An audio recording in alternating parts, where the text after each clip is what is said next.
welcome to another episode of the Education Podcast. I trust that you're excited about this episode. It promises to be enlightening as ever.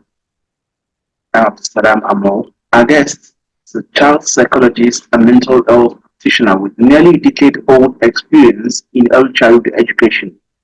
He is an alumnus of the University of Lagos, Nigeria, where he earned his bachelor's and master's degrees in early childhood education. He is currently pursuing his PhD in early childhood development at Oakland University, United States. At Oakland, he is a graduate teaching assistant at the Pontiac Regional Chamber of Commerce. On his social media pages, he is an influencer in matters about learning disability in children, which is the core of this episode. Ladies and gentlemen, I'm happy to bring you Afeez Abdulrasak. Hello, Afeez. Hello, Mr. Abdulsalam. Thank you so much for the invitation. I'm also happy to be here. Let's start with your PhD and everything you are trying to achieve at Oakland University.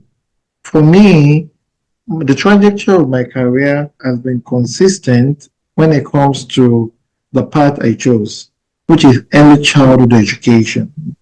My interest in children is premised on the fact that for us to have a better world, we have to invest in early childhood education because the child of today is the adult of tomorrow. So we need to be very intentional about creating an amenable environment for children. This is what necessitated my interest in early childhood. However, given the fact that I was able to study in Nigeria and America, I've been able to see the dynamics that exist in early childhood based on the peculiarities of environment. That was why I focused more on special needs abroad. And in special needs, it is just is an umbrella name and specifically learning disabilities. So learning disability is just one of the aspects of special education. So let's learn more about learning disability. What what signs should parents and educators look out for to identify learning disability? So thank you, Mr. Abdulsalam. One thing is everybody has a disability, every one of us. The severity is just what is different. For example, if you cannot even chew your food very well, it's a disability. If you need to also use glasses to read, it's a disability. Everything that require you to have little support is a form of disability. So every human that exists today in this world has a disability. But when it comes to learning disability, it's specific disability, which has to deal with the way you get information, process information, and that particular disability is peculiar to learning. So based on definition, learning disability is a form of development that has an impact on neuro and mental cognitive approach of a child. That is, the way somebody perceives information is what we call learning disability. So if that is impacted, it's going to affect the way somebody learns or the way you receive information or the way you reproduce information. Specifically, psychologists believe that there are three major components of learning disabilities. And I want to emphasize one thing. There is a medical term, there is an educational term. If it has to do with medical term, you're going to hear the language of medicine or like the psychology language, which is dyslexia, dysgraphia, dyscalculia. But because we are educators, we need to be intentional about language because parents might not understand these medical terms. They might not understand these jargon. It might be too difficult for them to understand. So for dyslexia, we are going to say learning disability that has to do with reading. For dyscalculia, we have to say that it is learning disability that have to do with calculation, addition, subtractions, mathematical engagement. And this graphia has to do with anything that has to do with challenges. Take, for example, a child that is suffering from dyslexia or that has a tendency of dyslexia is going to have problem reading, memorizing words, appreciating sound, or understanding sounds. In fact, most times it's going to confuse letter and sound. For a child who has a problem with dyscalculia, that child is not going to be a lover of mathematics. And I need to pause for a moment here. You see, learning disability, as far as it is concerned, could also be as a result of hereditary factor. And an example of dyscalculia is for a child whose parents do not like mathematics or they are very poor in mathematics. There is a tendency that child is going to suffer dyscalculia on the premise of hereditary factor, even though environment could play a major part in that. So this is just to tell you that why it could be environmental, why it could be genetic, hereditary is also a factor. And when we talk about dysgraphia has to do with ability when it comes to writing. A child struggle with writing. Most times, children could even have problem with motor skills, which is how they use their fine motor skills. He cannot hold pencil. He has problem writing his name. He has problem aligning his thoughts in writing. He does not just want to do anything that has to do with writing. So this, in simple terms, I've been able to explain to you dyslexia, dysgraphia, dyscalculia. The three I've mentioned are the most common. According to some psychologists or some educators, there could be other. Other ones could be non-verbal learning verbal and non-verbal learning disability, audio processing disability, and language processing disability. There could be others, but the most common are the three I've mentioned: dyslexia, dysgraphia, dyscalculia. What is the impact of all these disabilities on the child's self-esteem, and how can there be interventions to mitigate these uh, challenges?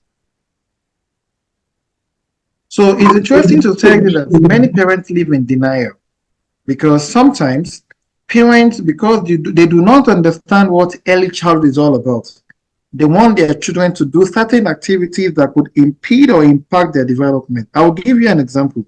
A few days ago, my biological sister reached out to me that a 2-year-old son is not writing.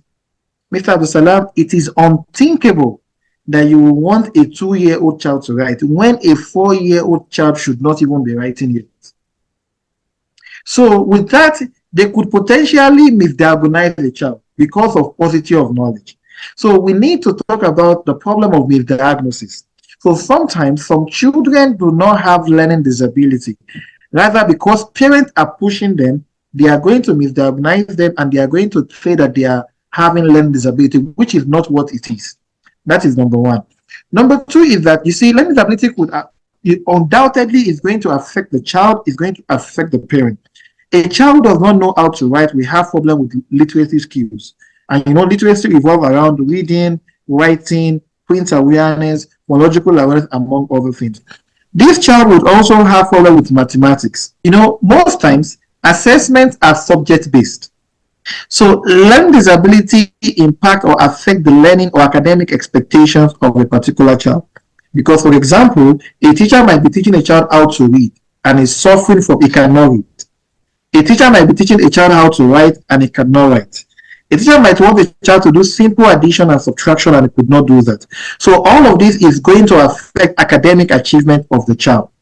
Apart from that, it could also affect the self-esteem of that child because in an event where the teacher is not an expert, a professional, they could actually call out the child or isolate the child, and which could be a foundation for bullying from other colleagues and name calling.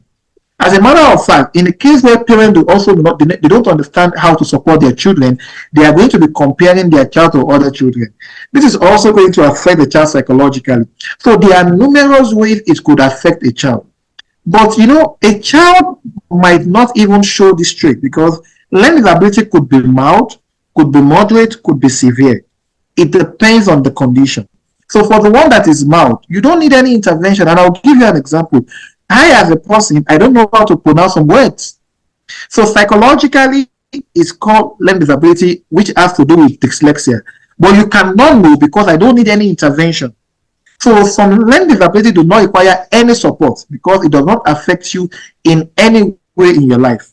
Because one, some people do not understand how to call some words because of their culture, because of their language, among other things. So yeah, thank you, environment. So misdiagnosis is very common in learning disability. What are those ways in which we can diagnose or assess these children that have these learning disabilities?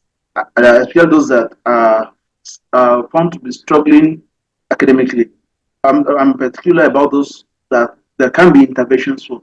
So how can these interventions be carried out? So at every point in time, there can always be intervention. The only challenge is going to be what is going to be the outcome or the value of that intervention. Because some intervention only requires management, that you just manage the situation. Nothing can change. Are you with me? So, talking about this, we need to clearly understand that for some children, if the most appropriate way to assess is observation. Observation from the home, observation by the school. That is number one. So once observation has been done, then communication. Because when you observe and then the school observe, if there is no communication, there will be a gap. You will not be able to support the child. So once that has been done, you now have to identify interest of the child. So you also need to understand that child. Sometimes the child is having a problem because they do not understand the learning needs of the child. Some children are social learners, while some are solitary learners. In an event, we put a child who is a solitary learner among social learners, the child will struggle. Some are kinesthetic learner. I know of a child who can only learn when she's dancing. And the stars or the teacher has been having difficulty. The teacher even thought that she had a mental problem. But the teacher has only missed the fact that she's a kinesthetic learner.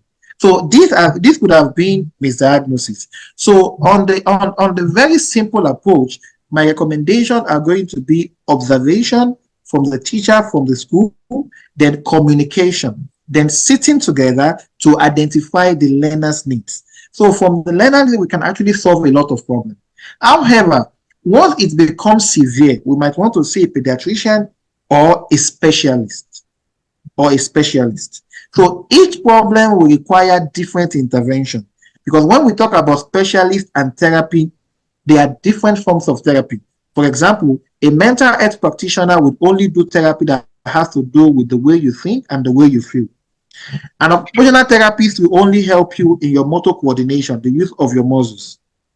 A behavioral therapist will only help in behavioral modifications. So it is when we really understand what the child needs that we'll be able to give appropriate intervention. But for schools that have a special educator, that might be a turnaround for them. So can you expand on what roles educators play in supporting children with learning disabilities, especially in the classroom? You see, Mr. Abdulsalam, Mr. Mo, I have had this concern a long time. Education, generally, we need to start that approach of companionship and community. In the past, given my experience, we are not working collectively as educators. So now there is now a problem of when we are meant to be helping the children, we are destroying the children. Because you graduate, because you are a graduate of education, it does not mean you are an early childhood specialist. Because you study education, it does not mean you are a special educator. So, no, number one is educators need to know that they cannot know everything and they need to know when to ask for help.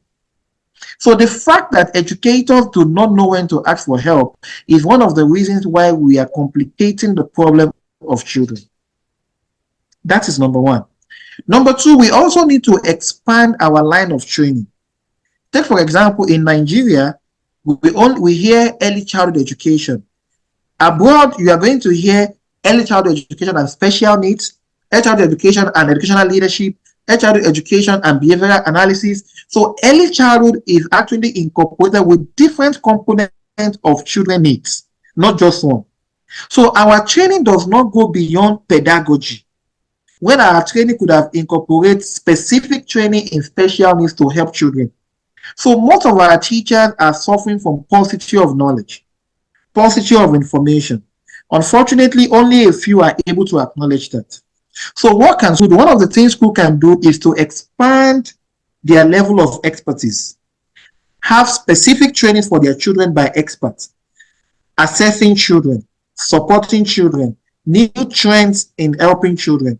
What are challenges children could face and how can we help them?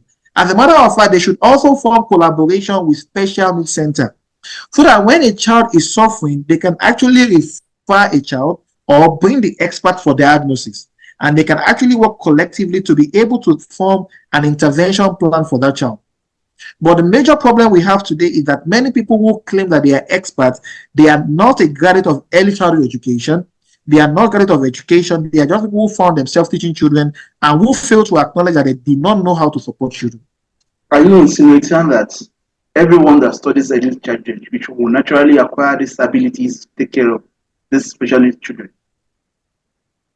No, that is going to be false, because even with my training, our focus was basically more on curriculum. That was why I mentioned that we need to also expand our curriculum to incorporate new trends in how we are going to support children. Because the world has moved beyond curriculum. The world is talking about new intervention practices in supporting children. Across the world, there is more need and there is growing concern about disability among children. So if we are not able to expand our curriculum, if we are not able to have specific trainings, if we are not able to incorporate practices that is going to give our would-be teachers or pre-service teachers hands-on experience, we will not be able to help them. So my interest has always been from Nigeria, but there was little opportunity for me to expand on that knowledge until I got to America. Do you understand? So in there, I was able to go to classes to go and see children. I was able to expand my research. I even have something, I even took a course in applied behavior analysis. This requires you to be in the clinic in looking and studying children behavior. So we don't have all of these flexibilities in Nigeria. That is why we need to see into how we can form a public collaboration. As a matter of fact, don't I can tell you that they are experts. There are specific people who exude expertise in specific areas: behavioral analysis, special educators, language interventionists, occupational therapists, among others. But you see, there is a dearth of relationship among these people. Do you understand? There is a need for intentional relationship among experts. So if you are able to form amiable relationship, we will be able to have different intervention. You see, there are some conditions that children will have that require psychostimulant drugs. While there are some that only need just modifications, behavioral modification. But the person whose expertise and knowledge is very minimal would not be able to help. Therefore, people who have specific expertise need to look into how to support people within the university, number one. Number two, we also need to expand our research cycle. We need to research into emerging fields. So, for example, in some universities, they have Department of Early Childhood separately. They have Department of Special Education under counseling. This is a problem, because special education needs to be incorporated into early childhood, because there are many children who have special needs. So an average graduate of early childhood might not even have any information about special needs.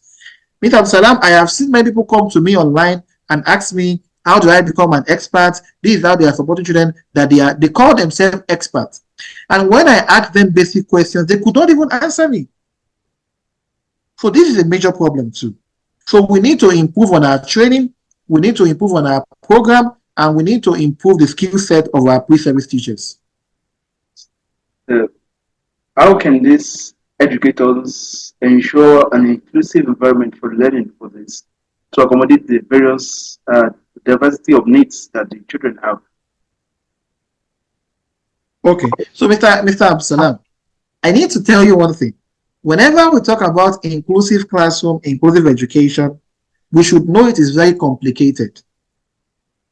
Complicated because the severity of the need of that child would determine whether inclusiveness can work. For example, there are some special conditions that children who have this condition are bullies. They slap, they eat, and they harm themselves. So having children like that in the classroom with typically developing children is going to impact their mental health. They will not be able to learn. So I just want to mention that inclusiveness is a very challenging thing, and it has different approaches that we can use to achieve that. However, should we want to actually have an inclusive classroom, there are two approaches. Number one, we need to have a group of experts within the school environment. So, for example, every school should have an early childhood educator, a special need educator, a nurse, a mental health practitioner, at least for a school that is practicing inclusive education, so that if there is going to be any meltdown, they can work collaboratively to help. And finally, a child psychologist. So if they are able to have all of these, at every point in time, they'll be able to devise a means to intervene when the child is having a problem. But most times we have not been able to see this, and that is why we have problems. So, but in the simple approach, we can have inclusive classroom by understanding the need of the child, by incorporating assistive technology, and by knowing how the child gets support at home and how we can actually further help the child at school. You said that inclusivity will be difficult in this setup, in this environment, where we have a multiplicity of learning disabilities in a classroom. So, but then, what's the role that parents and caregivers can play in developing this individualized learning education plans for these children with learning disabilities? The role of parents is indispensable. The role of the school is indispensable. So number one is that the parents should not live in denial. They need to accept, they need to acknowledge that every child stands a chance of having a disability. Number one. Number two, the school also need to understand that they cannot have everything. They might require intervention of experts. Therefore, the home and the school need to come together. So when they come together, they will be able to share ideas, have heart-to-heart conversation, and then what the child need is will now determine what intervention the child will need. Sometimes they don't need to have medical intervention because there are two forms of intervention: educational intervention and medical intervention. So when both are able to come together, should they identify that the child needs educational intervention, they might actually want to communicate on the interest of the child at home and see how the school can incorporate that. The school can also look into different strategies that the home can actually work. But unfortunately, most times we have two types of parents: facilitative parents and conventional parents. Conventional parents are parents who think that they have paid the school and the school has to do everything. And the school cannot do it alone. So the parents need to understand that inclusivity requires their presence and it also requires that of the school. So one, coming together, open a line of communication, identifying what could work together from the part of the school and how it could be sustained in the home. Then after that, come for another reassessment to see if there will be a need for either medical intervention or expert-based educational intervention. And with that, we'll be able to support the child and then help him remarkably. Earlier, we talked about learning disabilities being hereditary. Well, how does a person easily figure that out? We know we have some parents that never attended school on their own part. How is that possibly detectable? That how would you just decide that it's hereditary? So education makes it easy for us to identify challenges. However, common sense could also help us. Some people are not graduates, but they exude remarkable oratory prowess, giving personal effort. And if you don't tell people, they will not know they are not graduates. Why some people are very good mathematically. For me, I have uncles and aunties who are not um, educationally literate, but they are lettered. However, when it comes to calculation, they have remarkable approach in mathematical approach. So when you are struggling to actually put things together in addition, they have given you the answers. They have given you the answers. So, it is just a way for us to expand on the reasons why children could have some problems. Because they are the product of the chromosomes of the parents. And they share genotype and phenotype with them. So why environments play a factor? The first environment of the child is the womb of the mother. So, and the product of that child coming is also the consummation of both father and mother chromosomes. So we cannot divorce certain challenges from the child. If a child will look like the father, we have the same eyeball, we talk like the father, we walk like the father as phenotype, Then their genetical composition that also has to relate with the father or the mother. So we might not be able to ascertain immediately, but again, that parents are not good does not mean we will not be able to ascertain whether they are smart or they are not smart. Calling somebody dull, is that a professional term to use? I never used dull. I said smart, smart. The opposite of that, what? Well, Professional. I didn't. So I'm careful of my language actually. So the fact that I did not mention, I did not mention that particular word shows. I said not every parent is smart. What's a professional term to use or technical term to use in such a case when you describe somebody that is not smart? Well, maybe they are cognitively behind. We can say cognitively behind, but that might even be bad when you look at the psychological meaning of that. So we can just say that maybe in terms of knowledge they are behind. But then sometimes, for example, some words require professional use of words. Take for example, I never said an abnormal child. I never said a normal child. Rather, I used the word typically developing and atypically developing because that has to do with certain situations. But this is just for a general term. Some parents are super smart, they are super intelligent, while some are lacking in intelligence. That might be a better way. I know that you've already touched on some earlier in the course of your explanations. What are the common misconceptions surrounding learning disabilities that in children especially? And in what ways can we dispel this? The misconceptions are numerous. Some are culturally inclined, some are due to paucity of knowledge, while some are also based on exaggerations, stereotypes. People think some of them are spiritual in a world where we are quite religious. So sometimes some disabilities, and particularly learning disabilities, some people actually equate it to a child having spiritual problems, parents also having to bear the consequence of bad things they have done. Some could even think it's because of poverty. Some even call it what it is not. For example, attention deficit hyperactivity deficiency is a behavioral challenge that has learning disability present in it. For example, no matter how smart a child is, if the child is blind, the child would not be able to read in the way somebody who is not blind is reading, right? But that does not mean that child cannot read. We just have to look at approaches in helping the child read in specific intervention approach. Now, I'll give an example of some conditions that would naturally have learning disabilities inherent in them. Take, for example, autism spectrum disorder. Autism spectrum disorder is a neurodivergent challenge that affects the way the child thinks, process information, it affects the behavior of the child, and it affects communication of the child.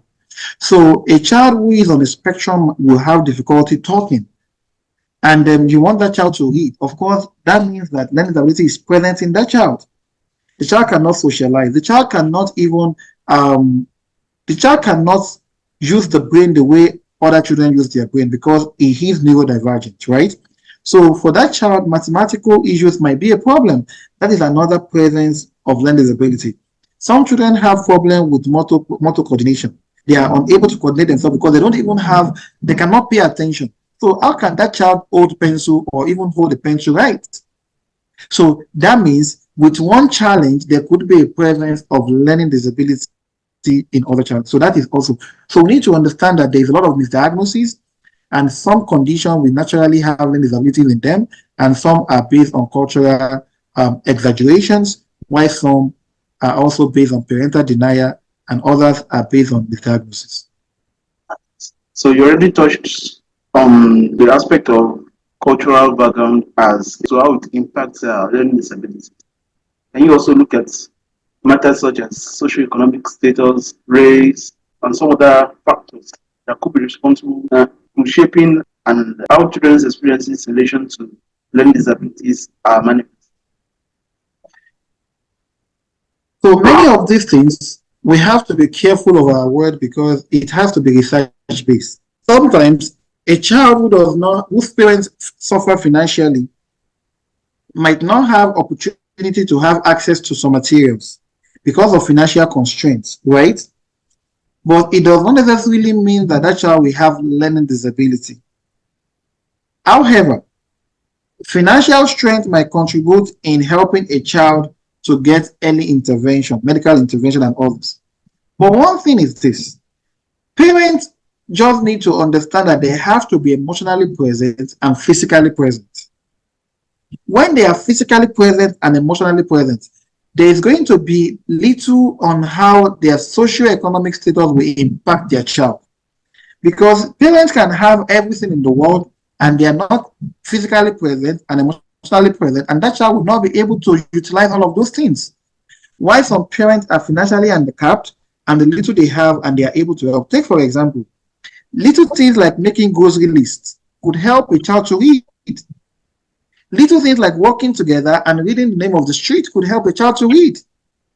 Having to read during bedtime could help a child to read. You don't need millions to get little to do these little things. So yes, to an appreciable extent, socioeconomic factor might play a role, but it is not a major determinant. However, should parents be physically and emotionally present, they can actually support their children educationally and give them required intervention when needed. Is there any sort of research or evidence-based research, just like you said, that shows that race, some set of people, some set of people in the world, some races have greater tendency to have learning disabilities when they are younger than some other races? Well, every research is subjective. We have to note that every researcher has a bias. So children from economically disadvantaged homes, so research is suggestive that they could potentially have a problem, and some research claims that children who are from the black race could also have such a problem. However, like I said, every research has a researcher behind it, and every researcher has a bias. So, but what I can say from the little I know is that irrespective of the race, when children get remarkable support that come from parenting, which is physical presence and emotional presence, they can combat any challenge and they can be the best they can be. So how do you advocate for a resilience in children with learning disabilities? I educate their parents. I educate their teachers. I make content to make people aware of all of these things, because lack of knowledge is a major determinant. So I use all within my arsenal with my social media presence to talk to people about children needs and how it could affect them. So trying to create an awareness with my words, with my tweets, with my videos, I've been going a long way. And every time every parent come to me via chat or via call, I try to pay attention to them and give them required intervention and support within the little I know. So I try to make referrals. There was a child that had a problem, and I referred the mother to a developmental pediatrician, and that has been working perfectly, and the school is also working. But for me, my approach is very simple: educate the teacher, educate the parent, educate everybody around the children, and create awareness of these things, and they can expand their knowledge. Right. Where can people get in touch with you to see all this advocacy? So I have a channel called the Child Expert Clinic on YouTube. So I have all of, so with that they can reach out to me, and then they can also reach out to me via email. They can also reach you to reach me. But the easiest is going to be to go and watch some of my videos on YouTube, and they can follow me on my social media handles. Right. What are the innovations that you anticipate in the field of learning disabilities research and interventions in the nearest future? AI is coming on board. However, when we talk about innovations, we might be talking about technology. When we talk about technology, and for technology that has to do with learning disability, we could be talking about assistive technology. But one interesting thing I want to tell parents and our listeners is that you don't have to use the most sophisticated technological tool. Calculator, as common as it is also a form of innovative assistive technology. If a child is having difficulty doing addition and subtraction, calculator could do a lot of things. We have manual calculator, we have digital calculator, we even have calculators on our phones. So this is one. There are a lot of applications that actually support children. For example, some of them read what you have written. It read it out, so it transforms it from words to audio. This could help children. We also have some tools that have been developed just to support children when it comes to, so they are audio based assistive tools, they are writing based assistive tools, and they are parent based assistive tools. One of them is supporting children's self-esteem, reassuring them, supporting them emotionally, and actually observing them and seeing and celebrating their little progress. The innovation I see in the future is that there is going to be more technology, but we also have to be concerned about the effect of screen time and addiction to social media or technology tools to children. So therefore, there will be more on research, there will be more on training, there will be more on intervention, and there will be more support. Thank you very much. Before we leave, let me just ask you, what you've already touched on technology and its possible impact. I believe that we have more time to talk more about some other things that we did not discuss. What will be your parting shots? My parting shot is Mr. Abdulsalam has a disability. Abdulrazak Hafiz has a disability. Everybody has a disability. We can make the world better by just appreciating and supporting every child there. Because there is nobody who exists in this world without needing support. So a child having learning disability just requires support the way everybody requires support. Over the past hour, we've been talking about learning disabilities with child psychologist and mental health practitioner Afeez Abdulrasak. And it's been enlightening. I believe that everybody that followed this episode through would have picked one or two things around it. We'll, hopefully, we'll talk more on some other areas that we could not dig deeper into in this episode. We'll possibly talk about them in subsequent editions. You can check our website, educeleb.com, for more education related information in form of news and contents like this. Please, thank you very much for joining us. Thank you for having me. I've been your host, Abdul Salam. Bye for now.